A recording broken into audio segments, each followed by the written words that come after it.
to all in the name of our Lord and Savior Jesus Christ. మన ప్రభువును రక్షకుడైన యేసుక్రీస్తు నామములో మీకు శుభములు తెలియజేస్తున్నాను. It's really nice to be with you once again. మరొకసారి మీతో కలిసి ఇలాగున్న దేవుని వాక్యం పంచుకోవడం బట్టి నేను సంతోషిస్తున్నాను. Today I'm going to talk about ఈ రోజు నేను మాట్లాడబోయే విషయం ఏమనగా God has a plan for you in your life. నీ యొక్క జీవితం పట్ల దేవునికి ఒక సంకల్పం ఉన్నది. He has a very nice plan for every individual. ప్రతి వ్యక్తి కొరకు కూడా దేవుడు ఒక ప్రణాళికను కలిగి ఉన్నాడు. We as humans make a lot of plans to come up in life. మనుషులుగా మనం అనేకమైనటువంటి ప్రణాళికలు చేసి మన పైకి రావాలని ఆశపడతాం. We use our mind to come up in life. మన జీవితంలో పైకి రావటానికి మనం మన యొక్క మనస్సును ఉపయోగిస్తాం, మన మైండ్ను ఉపయోగిస్తాం. We keep thinking that what to do next to come up in life. For that we use all the knowledge that we have in our head. జీవితంలో పైకి రావటానికి ఏం చేయాలని ఎల్లప్పుడూ కూడా ఆలోచిస్తూ మన యొక్క దేవుడిచ్చినటువంటి ఆ జ్ఞానాన్ని ఉపయోగిస్తాం. Let me tell you what Bible says.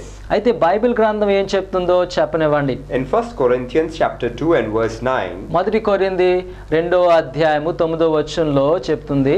However, as it is written, ఇలాగున రాయబడి ఉన్నది, what no eye has seen, కన్నులు ఏదైతే చూడలేదో, what no ear has heard, చెవులు ఏదైతే వినలేదో, not the heart of a man imagined, లేక హృదయము గ్రహించలేని యొక్క విషయాలను what God has prepared for those who love him.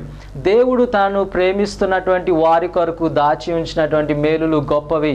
Basically the Bible says, Bible ఎలాగునా చెప్తుంది, for all those people who love God, దేవుణ్ణి ఎవరైతే ప్రేమిస్తున్నారో, who love God immensely, ఎవరైతే దేవుణ్ణి పూర్ణ మనసుతో ప్రేమిస్తున్నారో, God has a very good plan వారి కొరకు దేవుడు ప్రణాళికను కలిగి ఉన్నారు. that a man could not even imagine.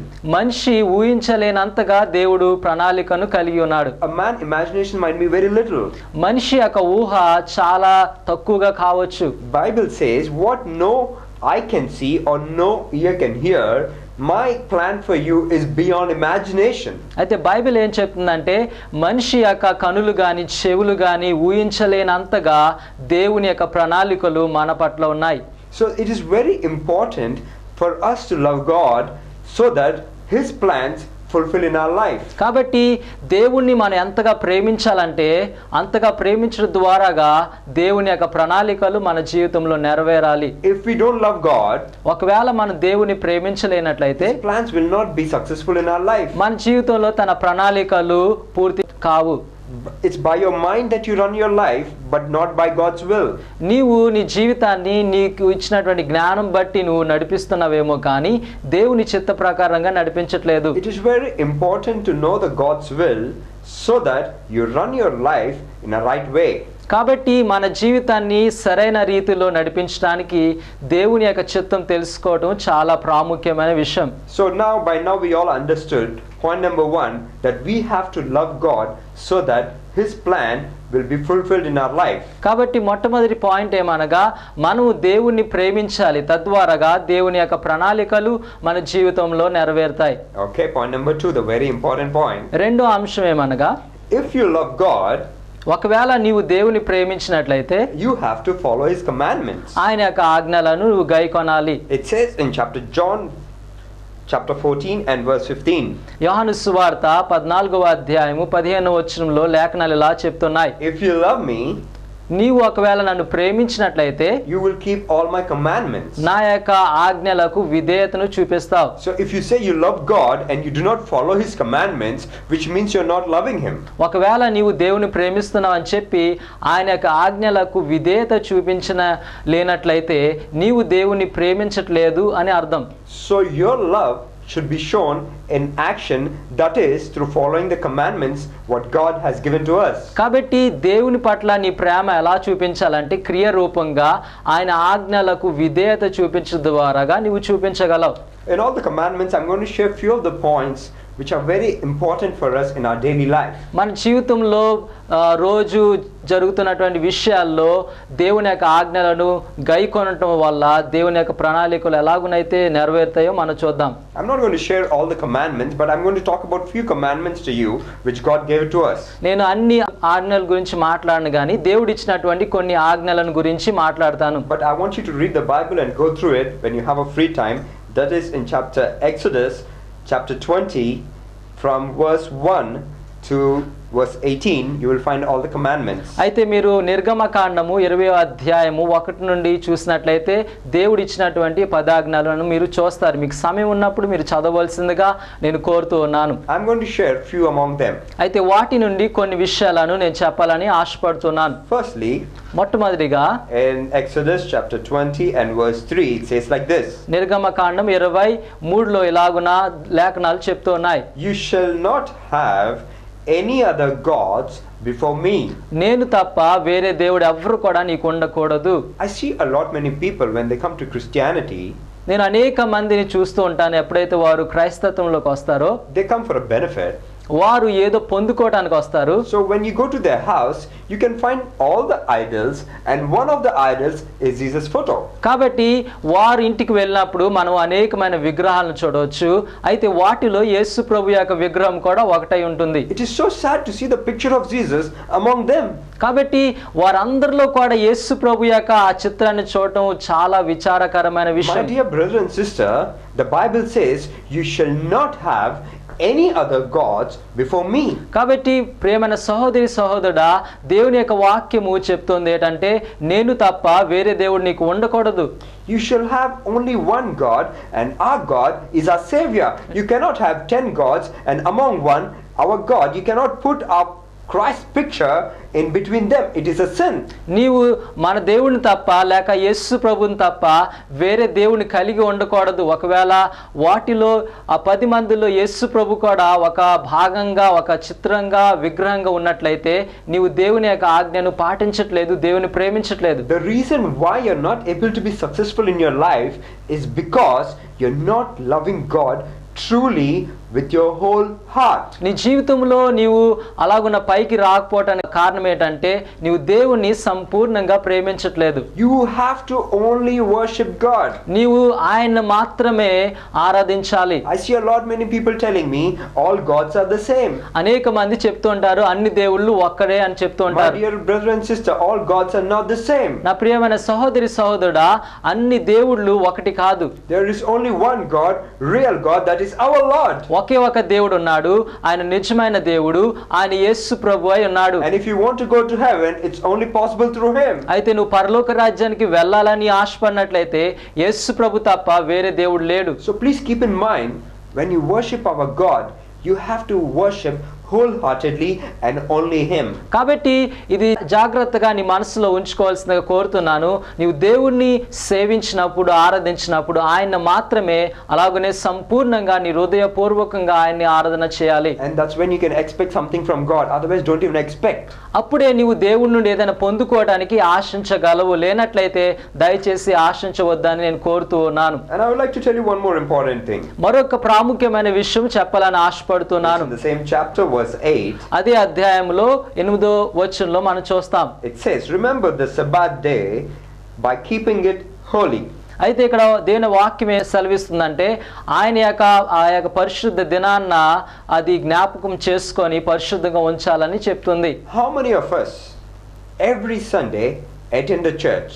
ఎంతమంది ప్రతి ఆదివారం కూడా సంఘానికి వెళ్తూ ఉంటాం? My dear brother and sister, every Sunday you have to attend the church regularly. నా ప్రియమైన సహోదరి సహోదరుడా, ప్రతి ఆదివారం కూడా తప్పకుండా సంఘానికి వెళ్ళాలి. Because that is the only place where you're going to be fed with the real word of God. ఎందుకంటే నీవు నిజమైనటువంటి దేవుని యొక్క వాక్యమైన ఆహారం చేత అక్కడ మాత్రమే దేవునికి ఇస్తారు. We are living in a world of sin.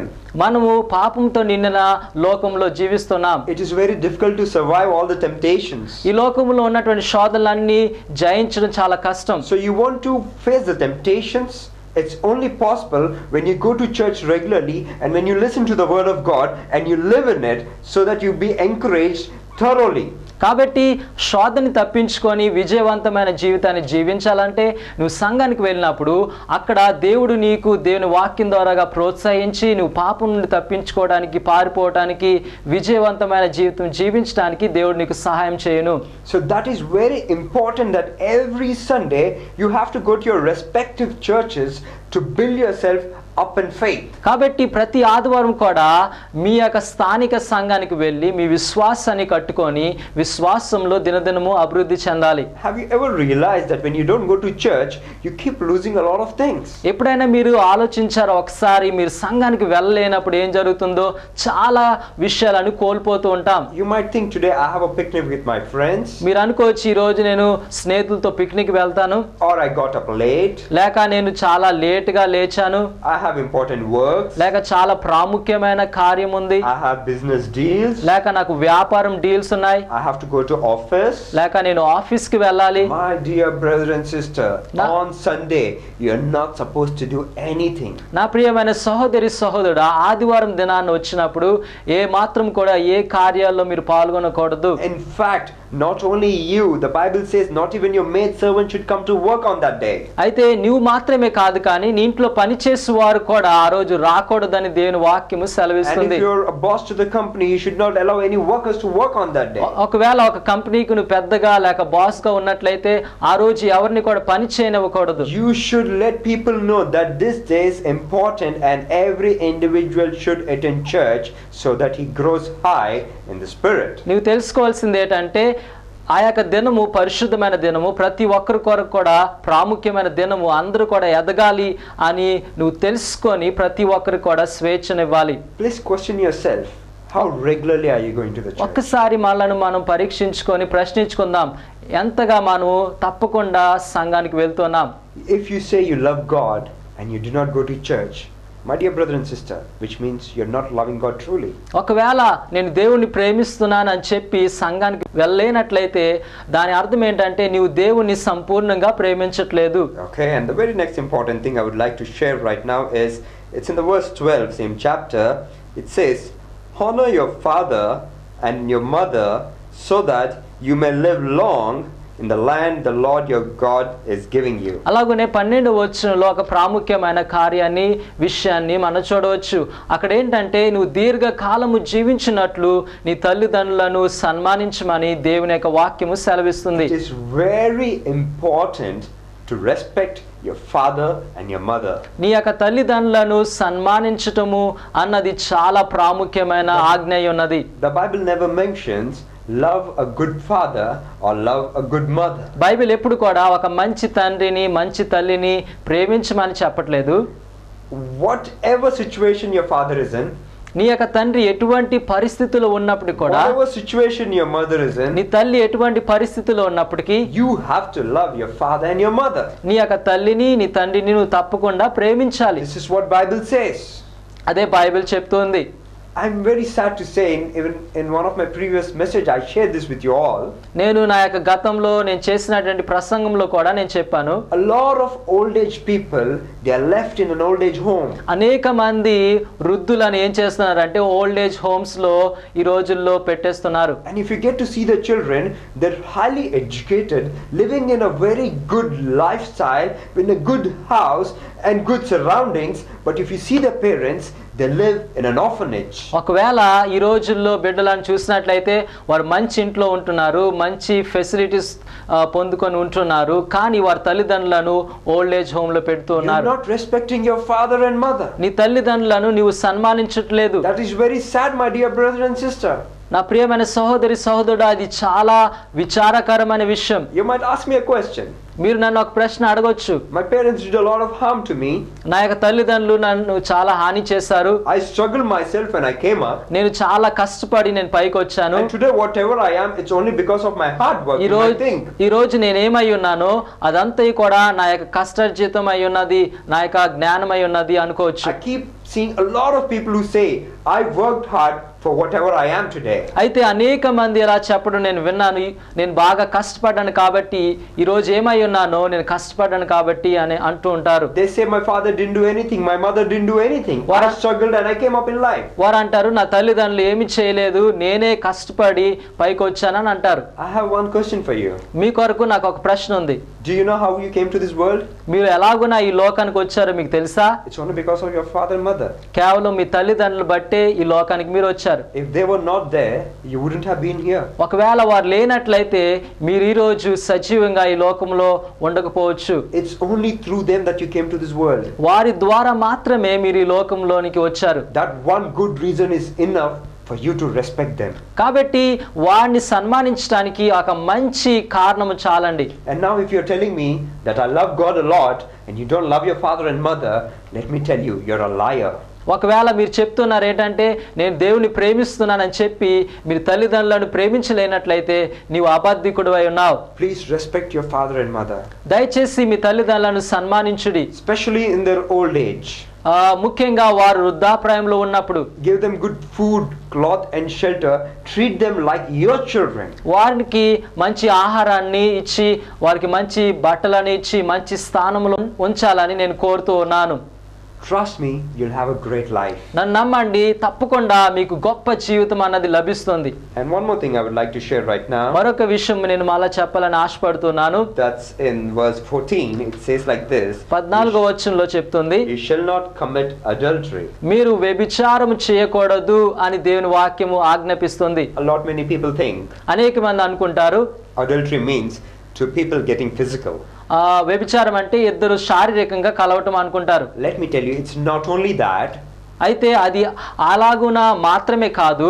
Bible says, Bible చెప్తుంది, if you even look at a lady or a man on a wrong side, it is as equal to or as good as committing adultery. ఒకవేళ నువ్వు ఒక స్త్రీ వైపు అయినా పురుషుని వైపు అయినా చాలా బ్యాడ్ గా చూసినట్లయితే నీవు వ్యభిచారం చేసినట్టు అని దేవుని యొక్క వాక్యము సెలవిస్తుంది. It is sin.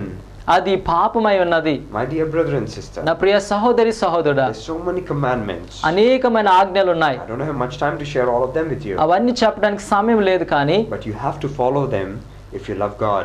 నీవు ఒకవేళ దేవుని ప్రేమించినట్లయితే నువ్వు తప్పకుండా వెంబడించాలి. If you say I love God and you don't follow the commandments, let me tell you, you're a liar. ఒకవేళ నీవు దేవుని ప్రేమిస్తున్నానని చెప్పి దేవుని యొక్క ఆజ్ఞలను పాటించలేనట్లయితే నీవు అబద్ధికుడవు. In Matthew chapter 21 and verse 22 it says like this. మత్తయి సువార్త 21-22 వచనంలో ఇలాన దేవుని వాక్యము సెలవిస్తుంది, Whatever you ask in prayer, you will receive it if you have faith. నీవు ప్రార్థనలో ఏదైనా అడిగినట్లయితే విశ్వాసంతో అడిగినట్లయితే అది పొందుకొందువు అని దేవుని వాక్యము సెలవిస్తుంది. You want blessings today in your life? నీ జీవితంలో ఈ రోజు ఆశీర్వాదం కావాలా? You want healing in your life? నీ జీవితంలో ఈ రోజు స్వస్థత కావాలా? You want your troubles to go away? నీ యొక్క కష్టాలు ఈ రోజు పోవాలని ఆశపడుతున్నావా? All that you need to do is నువ్వు చేయవలసిందల్లా ఏంటంటే kneel down and pray. మోకరించి ప్రార్థన చేయు. Ask God దేవుణ్ణి అడుగు to fulfill his plans in your life. నీ జీవితంలో తన ప్రణాళికను నెరవేర్చినట్లు దేవుణ్ణి అడగవలసిందిగా కోరుతున్నాను. As we discussed today, ఈ రోజు మనం చర్చించినట్లు if you love him, he will fulfill all his plans. ఒకవేళ నీవు ఆయనను ప్రేమించినట్లయితే నీ యొక్క ప్రణాళికలన్నిటినీ కూడా దేవుడు నెరవేరుస్తాడు. And if you love him, you also have to follow his commandments. ఒకవేళ ఆయనను నువ్వు ప్రేమించినట్లయితే ఆయన ఆజ్ఞలను కూడా పాటించాలి, విధేయత చూపించాలి. The day you follow all the commandments, ఏ రోజైతే నువ్వు అన్ని ఆజ్ఞలను పాటిస్తావో, which means you love God. దాని అర్థం ఏంటంటే నువ్వు దేవుని ప్రేమిస్తున్నావని. And if you love God, ఒకవేళ నువ్వు దేవుని ప్రేమించినట్లయితే trust me, all his plans in your life will be fulfilled and you'll have a bright future. నన్ను నమ్మండి, దేవుడు నీ యొక్క జీవితం పట్ల ఉన్న ప్రణాళికలన్నీ కూడా నెరవేరును, అలాగునే నీకు మంచి జీవితాన్ని దేవుడు నీకు ఇస్తాడు. Let us pray. దయచేసి ప్రార్థించుకుందాం. God, our heavenly Father, పరలోకమందున్న మన తండ్రి, we come into your presence in this very precious moment. మరొకసారి ప్రస్తుతమైన సమయంలో నీ సన్నిధికి వస్తున్నాం. Oh Lord, we believe that you have a wonderful, great plan for us in your plans for us, oh Lord. ప్రభువా మా పట్ల గొప్ప ప్రణాళికను కలిగి ఉన్నావని మేము నమ్ముతూ ఉన్నాం. You have great plans for us, O Lord. ప్రభువా మా కొరకు గొప్ప ప్రణాళికలు కలిగి ఉన్నావు. Because of our foolishness, కానీ మా యొక్క వెర్రితనం బట్టి, because of our stupid thinking, ప్రభువా మా యొక్క చెడు ఆలోచన బట్టి, because of our wrong movings, లేక ప్రభువా మేము చెడుగా వెళ్తున్న ప్రకారం బట్టి we are going so far from your plans. నీ యొక్క ప్రణాళికల నుండి చాలా దూరంగా వెళ్ళిపోతున్నాం. And that's the reason why we are not receiving your blessings, O Lord. అందు నిమిత్తమే నీ ఆశీర్వాదాలు పొందుకోవట్లేదు. O Lord, give us good knowledge to follow your commandments. అయ్యా నీ యొక్క ఆజ్ఞలను పాటించడానికి మాకు జ్ఞానాన్ని దయచేయండి. O Lord, we are living in a world of sin. ప్రభువా మేము పాపంతో నిండిన లోకంలో జీవిస్తున్నాం. Please protect us with your Holy Spirit. దయచేసి నీ పరిశుద్ధాత్మ చేత మమ్ములను కాపాడండి. Please fill us with your Holy Spirit. దయచేసి మీ యొక్క ఆత్మ చేత నింపండి. And please fulfill all the plans that you have for us, O Lord. మా కొరకు మా పట్ల నీకున్నటువంటి ప్రణాళికలన్నిటిని కూడా నెరవేర్చండి అయ్యా. Lord, please help us, O Lord. ప్రభువా దయచేసి మాకు సహాయం చేయండి. Lord, we are praying for all the sick people, O Lord. ప్రభువా అనారోగ్యంగా ఉన్న వారి నిమిత్తం మేము ప్రార్థిస్తూ ఉన్నాం. Lord, give them divine healing right now. వారికి దైవికమైన స్వస్థత ఇప్పుడే దయచేయండి. Lord, we are praying for all the people who are suffering right now, O Lord. ప్రభువా ఎంతమంది అయితే ఈ రోజు శ్రమ పడుతున్నారో వారి నిమిత్తం ప్రార్థిస్తున్నాం. Who are having a financial struggle, O Lord. ఎవరైతే ఆర్థిక సమస్యలు కలిగి ఉన్నారో Please help them, O Lord. దయచేసి వారికి సహాయం చేయండి అయ్యా. Let them know that they kneel down, they have a bright future ahead, O Lord. ఏ రోజైతే వారు మోకరించి ప్రార్థిస్తారో ఆ రోజు గొప్ప భవిష్యత్తును కలిగి ఉంటారని వారు తెలుసుకున్నట్లు చేయండి. Bless each and every one of us, O Lord. ప్రతి ఒక్కరిని కూడా దీవించండి. Bless us to be a blessing for many, O Lord. అనేక మందికి ఆశీర్వాదకరంగా మమ్మలను ఆశీర్వదించండి. In Jesus' name we pray. యేసు నామములో అడుగుచున్నాము తండ్రి. Amen. ఆమేన్. Thank you. వందనాలు. Dear brothers and sisters, ప్రియమైన సహోదరి సహోదరుడా, we would like you to visit our website దయచేసి మా వెబ్సైట్ ని మీరు చూడవలసిందిగా కోరుతున్నాం. at www.victorsministry.org. victorsministry.org అన్న వెబ్సైట్ ని మీరు దయచేసి చూడవలసిందిగా కోరుతున్నాం. You have any prayer requests? ఒకవేళ మీకు ఏమైనా ప్రార్థన అవసరతలు ఉన్నట్లయితే You can call me anytime ఏ సమయం అందని మీరు మాకు ఫోన్ చేయొచ్చు. at 8008 880 8 99 99 99 94 94. And you can come and visit our church if you're not going to any church. ఒకవేళ మీరు వేరే సంఘానికి వెళ్ళలేనట్లయితే మా సంఘానికి మీరు రావచ్చు. It's at Dondaparthi opposite Tata Shivshankar Motors. అది దొండపర్తి అన్న ప్రాంతంలో టాటా శివశంకర్ మోటార్స్ దగ్గర ఉన్నది. It's just opposite that. Opposite లో ఉన్నది. We have 3 services. First service at 6:30. మొదటి సర్వీసు 6:30కి ఉదయాన్నే జరుగుతుంది. And the second service at 8 o'clock. రెండవ కార్యక్రమము 8 గంటలకు జరుగుతుంది. And the third service at 10 o'clock. అలాగనే మూడవ కార్యక్రమము 10 గంటలకు జరుగుతుంది. If you're not going to any church, please do visit our church and stay blessed. ఒకవేళ మీరు వేరే సంఘానికి వెళ్ళలేనట్లయితే దయచేసి మా సంఘానికి వచ్చి దేవుని ఆశీర్వాదాలు పొందుకోవాల్సిందిగా కోరుతూ ఉన్నాను. We are here to pray for you. మీ కొరకు ప్రార్థించడానికి మేము ఇక్కడ ఉన్నాం. Thank you. వందనాలు.